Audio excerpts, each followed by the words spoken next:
Baik, saya akan menunjukkan presentasi yang ketiga mengenai contoh implementasi IoT dalam bidang keuangan yang berjudul tentang implementasi Undang-Undang Nomor 9 Tahun 2017 tentang akses informasi keuangan untuk kepentingan perpajakan dan implikasi pada kepatuhan wajib pajak dan pajak orang pribadi. Pertama, pendahuluan. Sebagaimana diamanatkan pembukaan Undang-Undang 1945 bahwa tujuan kemerdekaan Indonesia adalah untuk mencapai masyarakat adil dan makmur, sehingga pemerintah harus berusaha sedemikian rupa untuk merealisasikan tujuan bernegara ini. Upaya yang harus dilakukan pemerintah tentunya adalah dengan melaksanakan pembangunan di segala bidang secara berkesinambungan, dan untuk melaksanakan pembangunan di segala bidang tersebut maka pemerintah membutuhkan dana yang besar, sehingga membutuhkan partisipasi dan kontribusi dari masyarakat. Salah satunya adalah lewat penerimaan pajak. Kontribusi masyarakat lewat pajak pada penerimaan negara tergambar dalam struktur anggaran pendapatan dan belanja negara atau APBN, di mana pembagiannya sangat signifikan. Komposisi pajak dan bukan pajak pada APBN tahun 2022 dapat dilihat di tabel berikut ini.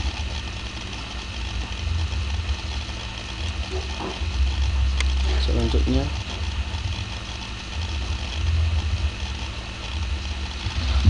pada tabel ke atas ini, fenomena di atas menunjukkan kepada kita bahwa masuk kurangnya kepatuhan wajib pajak dalam melaksanakan kewajiban perpajakan dan menjadi salah satu faktor penyebab target penerimaan pajak tidak tercapai. Ada beberapa upaya yang dilakukan oleh pemerintah dalam hal ini. Direktorat Jenderal Pajak atau DJP untuk memaksimalkan penerimaan secara sekaligus wajib pajak memiliki kepatuhan, yakni pengawasan oleh akun representatif dan pemeriksaan perpajakan. Yang kedua, landasan teori. Pengertian pajak. Pajak adalah kontribusi wajib kepada negara yang terutang oleh orang pribadi atau badan yang bersifat memaksa berdasarkan undang-undang dengan tidak mendapatkan imbalan secara langsung dan digunakan untuk keperluan negara bagi sebesar-besarnya kemakmuran rakyat. Fungsi pajak. Pembangunan yang ada selama ini terlepas dari peran beserta masyarakat dan membayar pajak, karena hasil dari penerimaan pajak tersebut digunakan pemerintah untuk melaksanakan pembangunan bagi kesejahteraan rakyat. Jenis pajak.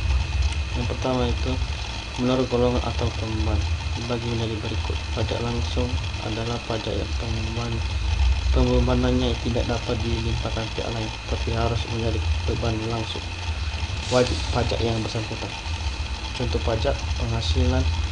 Pajak tidak langsung adalah pajak pembebannya dapat dilimpahkan kepada pihak lain, contohnya pajak pertambahan nilai. Kedua, menurut sifat.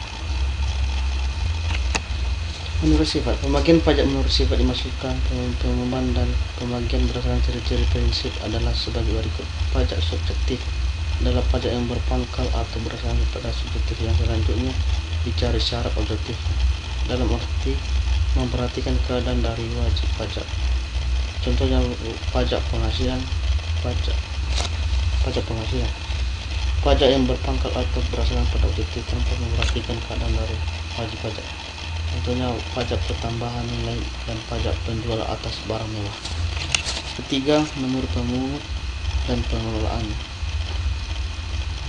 Pajak pusat adalah pajak yang dipungut oleh pemerintah pusat dan digunakan untuk membiayai rumah tangga negara. Pajak penghasilan, pajak pertambahan nilai dan pajak penjualan atas barang mewah dan biaya materi. Pajak daerah adalah pajak yang dipungut oleh pemerintah daerah dan digunakan untuk membiayai rumah tangga daerah. Sistem pemungutan pajak. Sistem pemungutan pajak dibagi tiga, yaitu pertama, sistem official assessment.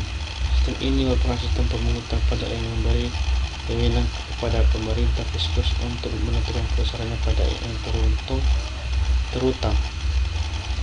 Pajak yang terutang. Ciri-ciri official assessment system adalah sebagai berikut. Wewenang untuk menentukan besarnya pajak terhutang berada pada fiskus. Wajib pajak bersifat pasif. Hutang pajak timbul setelah dikeluarkan surat ketetapan pajak oleh fiskus. Sistem self-assessment. Sistem ini merupakan pemungutan pajak yang memberi wewenang kepercayaan tanggung jawab kepada wajib pajak untuk menghitung, memperhitungkan, membayar, dan melakukan sendiri usaha pajak yang harus dibayar. Sistem withholding. Sistem ini merupakan sistem pemungutan pajak yang memberi wewenang kepada pihak ketiga untuk memotong atau memungut besarnya pajak yang terhutang oleh wajib pajak. 3 metode penelitian.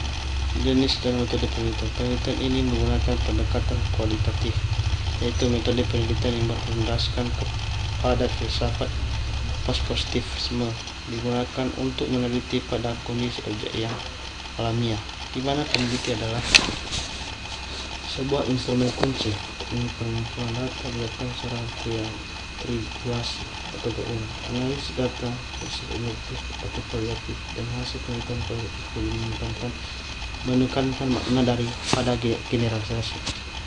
Kedua, teknik analisis. Dalam penelitian ini, peneliti mengamati fenomena yang ada, mengidentifikasi dan memetakan permasalahan bagaimana implementasi dari Undang-Undang Akses Informasi Keuangan untuk kepentingan perpajakan ini dengan pendekatan studi literatur, yakni dengan mendalami isi dari undang-undang ini serta peraturan turunannya seperti Peraturan Menteri Keuangan (PMK), peraturan Dirjen Pajak, dan undang-undang lainnya yang berkaitan dengan penelitian ini.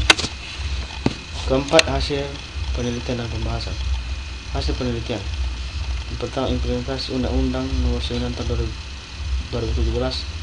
Bagaimana fiskus mengimplementasi Undang-Undang Nomor 9 Tahun 2017 tentang akses informasi keuangan untuk kepentingan perpajakan, yaitu dengan menerbitkan Peraturan Menteri Keuangan Nomor 70 PMK 03/2017.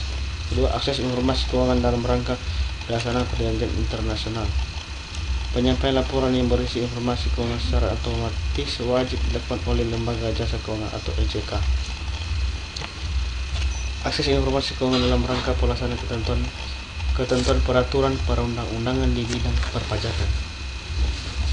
Itu kewajiban untuk melaporkan.